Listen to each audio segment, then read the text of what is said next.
All right, welcome to the next video in our video series about redistricting principles in Minnesota. Welcome back to Hexland. In this video, we'll be talking about relational criteria, and there's two types, political subdivisions and communities of interest. And we'll go over each of these separately. So the first one is political subdivisions. And I will say that political subdivisions is to some degree also a geographic principle because it follows the boundaries, the spatial boundaries of a political subdivision, which might be a county, a city, or a town, for example. But the reason that we preserve those spatial boundaries is because there is a relationship between all the voters and all the constituents within that political subdivision. So what we try to do is preserve those political subdivisions. And so the principle is the preservation of political subdivisions. Sometimes they're also called minor civil divisions. It just varies by who you're talking to and what specifically you're talking about. But the general principle is that you're not splitting counties, cities, or towns whenever possible. Again, the reason we try not to split them up is because people who live in the same city, the same county, or the same town often share similar policy interests. So for example, they might need to be asking the state legislature for funding for certain infrastructure projects that service their political subdivision. It also makes election administration much easier because the county, city, or town has to prepare fewer ballot variations. So if their entire city is within one district, they don't have to create multiple ballots that have, one or two districts on it. They just know that all of their ballots will have that one district. It's also important to note that sometimes a split of a political subdivision will be unavoidable to ensure population equality. So for example, Minneapolis has many districts that kind of split it up into smaller pieces, but that's because Minneapolis is such a large city. Essentially any population center will be split up to some degree, most likely. So that's something to keep in mind. So here is another example of Hexland. And in this version of Hexland, Hexland consists of 5 counties: Green County, Orange County, Yellow County, Gray County, and Blue County.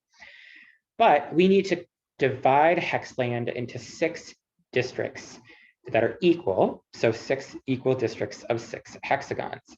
And the goal is to create a map where we preserve those political subdivisions, meaning we split up those counties the fewest numbers of times. Now remember, each district is 6 hexagons. You'll notice that a couple of these counties are more than 6 hexagons large, so they can't fit into a single district. So there will, by necessity, to reach population equality, be some political subdivision splits. That's unavoidable in this map, so keep that in mind. So here I've drawn 2 versions of districts with those counties, each having a different number of splits. You'll see on the left hand that there are 5 total splits. So split is when the county is divided into another district. So the Green County is all within one district, so it's split 0 times.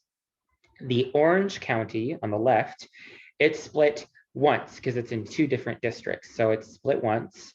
And then, for example, the Yellow County, it is split twice because it's split once into this district with the Green County.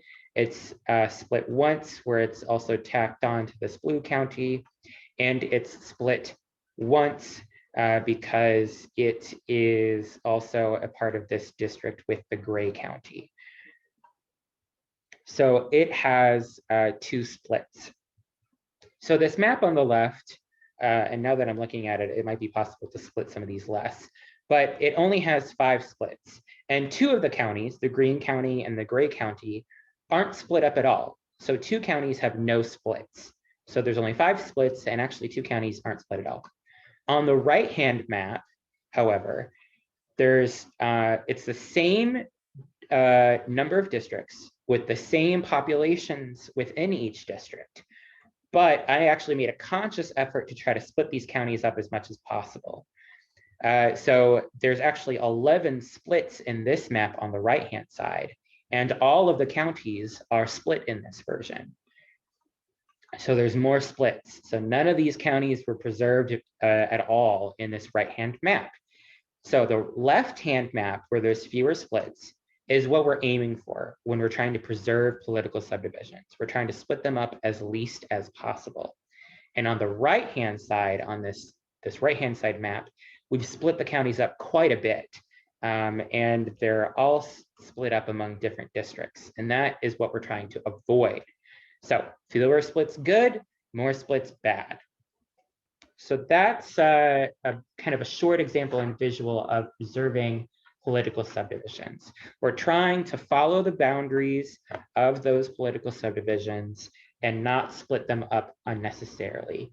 We might have to split them a couple times due to things like population equality, but the least amount we can split them possible, the better.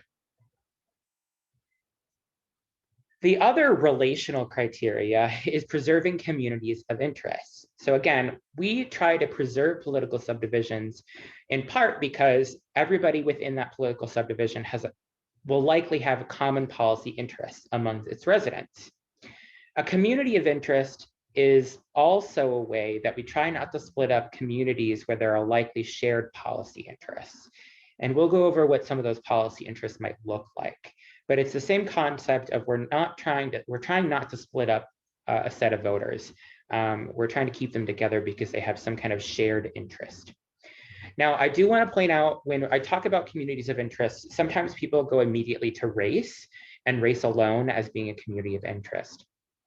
Typically, race alone cannot be a community of interest because that's actually a form of racial gerrymandering. You're making a classification based on race alone, and that's typically prohibited.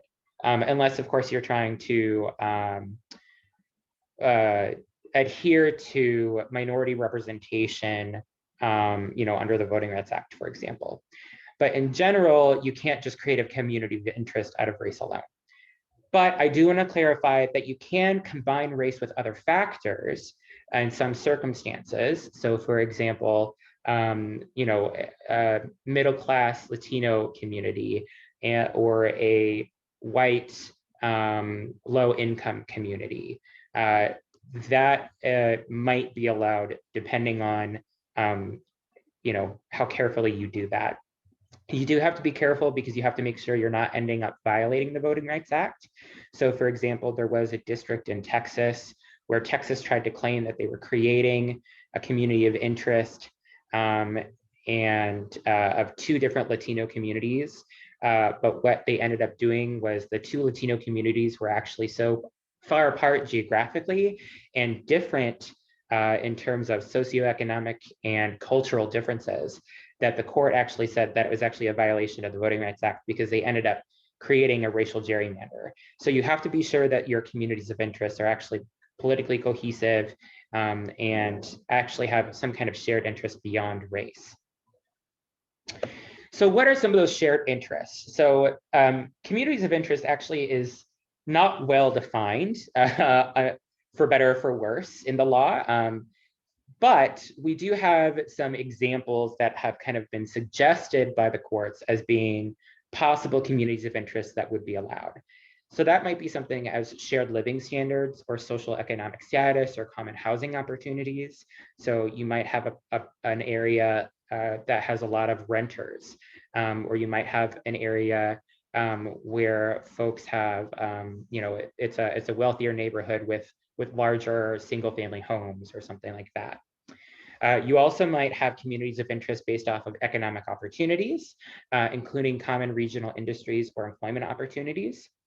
So the example I like to use for that is in the Rochester area, the Mayo Clinic, there's a big medical employment, medical and scientific community down there.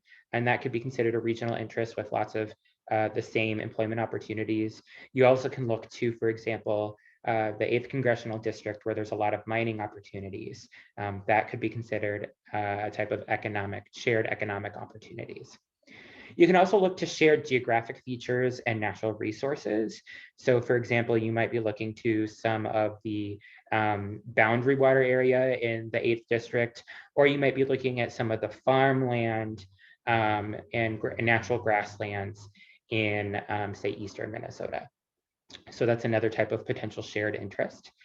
The courts have also indicated that shared transportation systems, and I kind of spread that out a little to say infrastructure networks as well. So, you know, if two towns are sharing the same bus system, for example, that could be considered a community of interest. You can also separate it out by whether it's an urban and industrial center versus a suburban neighborhood versus a rural community. Those are some different communities as well. And in some states, they also explicitly recognize tribal territories as being another type of community with a shared community of interest. So that is another type of community of interest to keep in mind that is very relevant to Minnesota, because we do have many tribal communities here in Minnesota. So let's put these on a map. Let's actually see what that might look like. So here's another example of Hexland. And in this version of Hexland, there's 3 types of communities of interest. There's rural farmlands, which are these light green hexagons with these little tan orange stripes that represent the fields. There's also some neighborhoods where it is residential neighborhoods, but the neighborhoods also have many natural parks and undeveloped woods. So I've created these little green, dark green with a little forest tree, pine tree, that represents the second community. And then the third community is in an industrial manufacturing community. A lot of the people who live in these towns, a good portion of them are employed by or depend on jobs. Their families depend on jobs from the manufacturing plants that are in these areas. So these are the 3 types of communities that I've kind of put together an example for this map. Now, if we were attempting to create 3 districts that were highly compact and only highly compact, we might get something like this. But this breaks up the communities of interest. So in this particular map, you'll see that the factory community dominates 2 districts, and the wooded community has no clear representation in any of these districts. The farmland community has a clear win in the southern district, but the factory community has a pretty clear win in this eastern district, but the northwestern district, the farming community or the factory community also has more hexagons than anyone else. So the factory community really dominates in 2 of these communities, and in 2 of these districts. So there's no real clear representation or opportunity for representation for these the neighborhood, the community with the wooded neighborhoods. So what we can do is we can try to draw a version of maps that has some better representation for these folks. Now, this map is less compact, but they more accurately represent the communities of interest. Each community is represented by its own district, and they are fully represented within each district. So again, remember, compactness is not required by law, but a lack of compactness does need justification. And here, the justification is preserving these various communities of interest.